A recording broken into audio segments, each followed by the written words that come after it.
Dans un instant, donc, on parle à James Janero, qui est directeur des politiques et relations gouvernementales avec le Centre canadien d'excellence pour les aidants.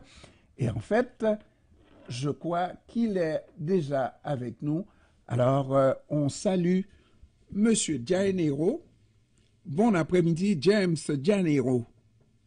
Bonjour et merci pour l'opportunité de vous parler. Comment ça va, Monsieur Janero? Très bien, merci. Et vous? Oui, moi, ça va toujours bien, même quand ça va mal. Et, imaginez, on parle des difficultés des proches. On parle de la moitié des Canadiens qui seront des aidants au cours de leur vie, simplement parce que au Canada, on a tendance à vieillir à vivre plus vieux et plus longtemps, n'est-ce pas? Et ça, si on voit un problème à cela, il faut quand même voir une solution qu'on a résolue, qu'on a obtenue avec le fil du temps, c'est qu'on arrive à prolonger la vie, Monsieur Janero, n'est-ce pas? Oui, c'est ça. Et même aujourd'hui, ça représente une quart de la population partout au Canada. En quelques années, ça serait une moitié, 50% de la population. Et même aujourd'hui, dans cette année-là de 2024, 50% des femmes au Canada sont déjà une proche aidant. Mais est-ce qu'on devrait voir en cela une mauvaise nouvelle, à part le fait que les proches aidants n'identifient pas toujours les ressources à leur disposition, mais le fait de vieillir au Canada, on vit beaucoup plus vieux, c'est déjà en soi une excellente nouvelle, non? C'est exactement vrai. Les conditions médicales, les gens handicapés aussi vivent plus longtemps que toujours. Maintenant, on habite dans une trempe d'avance médicale et de santé qui est formidable pour notre société et pour la population parce qu'on devient des gens âgés.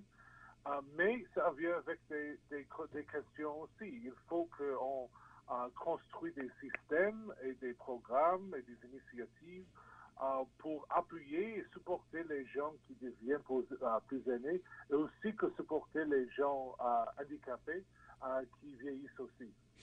Et puis, dans le fond, le problème, c'est que c'est souvent des aînés qui vont supporter d'autres aînés avec des cas peut-être très lourds pour les premiers. Oui, déjà aujourd'hui, à peu près une aidant sur cinq, veut dire 20% des aidants partout au pays, est déjà âgé de plus de 65 ans. Alors, quand on arrive à ce point-là dans notre vie, statistiquement, il est plus nécessaire d'avoir de soutien eux-mêmes pendant qu'on vieillit et notre santé change.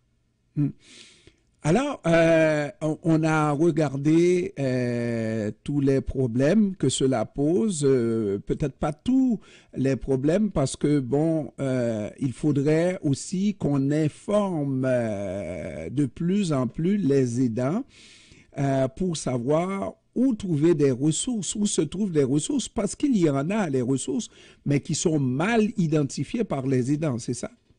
Oui, c'est ça. Et je dis souvent qu'au Québec, vous êtes approximativement une génération en avance la reste du pays dans ces questions-là de proches aidants et de fournisseurs de soins. Vous avez plus de support, plus de programmes et initiatives de gouvernement et aussi d'une association qui s'appelle l'Appui Québec, qui fait beaucoup de très bon travail à supporter des proches aidants partout de la province de Québec. Mais le reste du pays, on n'a pas ce type-là d'appui de nos gouvernements. Oui, donc c'est quelque chose qu'on peut organiser assez facilement. Je pense que il n'y a pas de honte à imiter un bon programme. Les gouvernements du reste du Canada peuvent facilement imiter ce qui se fait déjà au Québec, pas vrai? Oui, c'est ça ce que les gouvernements doivent faire. On doit apprendre du Québec et apprendre d'autres parties du monde, de l'Angleterre, aussi de l'Allemagne, de l'Australie, pour mieux apprendre les types de programmes et initiatives qui peuvent aider les proches aidants. On a des idées, les proches aidants eux-mêmes ont des idées aussi. Ce qu'on sait même aujourd'hui, c'est que nos systèmes partout au Canada, même au Québec où il est mieux, mais même au Québec et au reste du pays, les proches aidants ne sont pas de bonne santé, ni de bonne santé médicale, ni mentale, ni financière. Ils ont besoin d'aide.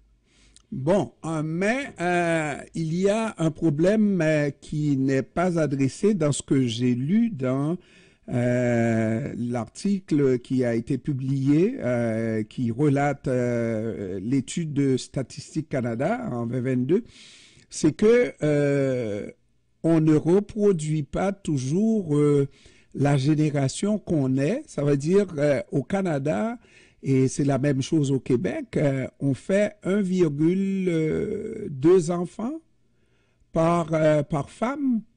Oui. Ça ne reproduit pas le couple. Ça veut dire que si on ne change pas la pratique, de plus en plus de personnes âgées vont avoir à s'occuper de personnes âgées.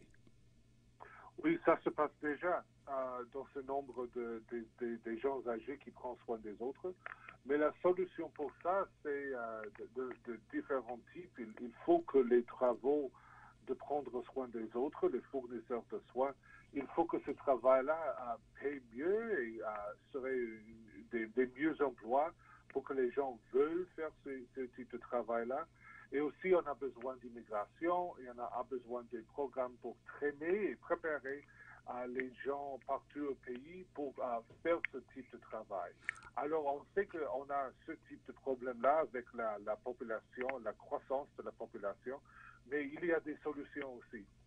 Monsieur Dianero, une des solutions, et vous ne l'avez pas touché, oui, l'immigration supplée au fait qu'il y ait un déficit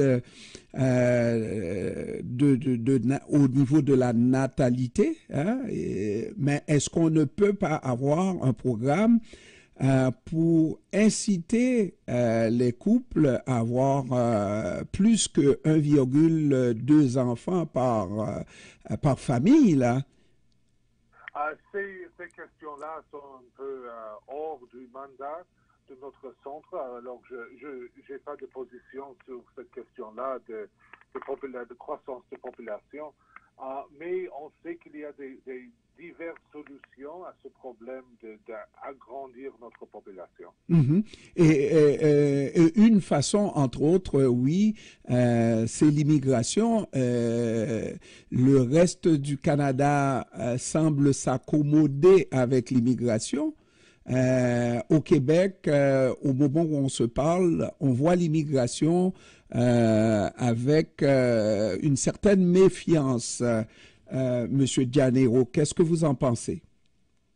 Oui, ça peut être vrai, mais on sait que déjà, même aujourd'hui, les plupart, je veux dire, une variété d'immigrants arrivent au Québec et font partie de la société québécoise et des francophones plutôt. Et peut-être une partie de la solution, c'est d'attraquer des immigrants des pays avec déjà des liens avec le Québec, comme l'Haïti par exemple et d'autres pays francophones. On a déjà des succès, même aujourd'hui, dans cette question-là, et on peut apprendre de ces succès. Et puis, c'est finalement le problème dont il est question ici avec des Canadiens qui vivent plus vieux et qui ont besoin de soins très particuliers et qui se font soignés par des membres de la famille qui deviennent des proches aidants. C'est un problème qu'on confronte dans presque tout l'Occident, tous les pays occidentaux. Oui, partout au monde, honnêtement. C'est pas seulement l'Occident. L'Orient aussi a des mêmes types de problèmes. Le monde vieillit et on n'a pas assez de gens pour aider même nos économies, mais aussi pour fournir de l'aide aux gens qui deviennent plus âgés. Alors c'est le problème au Canada et partout à l'Occident, mais vraiment autour du monde. Autour du monde, sauf dans les pays pauvres où on fait beaucoup d'enfants. Oui, il y a d'autres problèmes là-bas, vraiment. Il y a d'autres problèmes, mais les populations sont plus jeunes parce que, bon, on fait beaucoup d'enfants. Oui, beaucoup d'enfants, c'est très ça. Alors, James Janero, directeur des politiques et relations gouvernementales au Centre canadien d'excellence pour les aidants, je vous remercie, Monsieur Janero, d'avoir pris du temps de nous parler cet après-midi. Merci, bonne journée. Bonne journée, au revoir.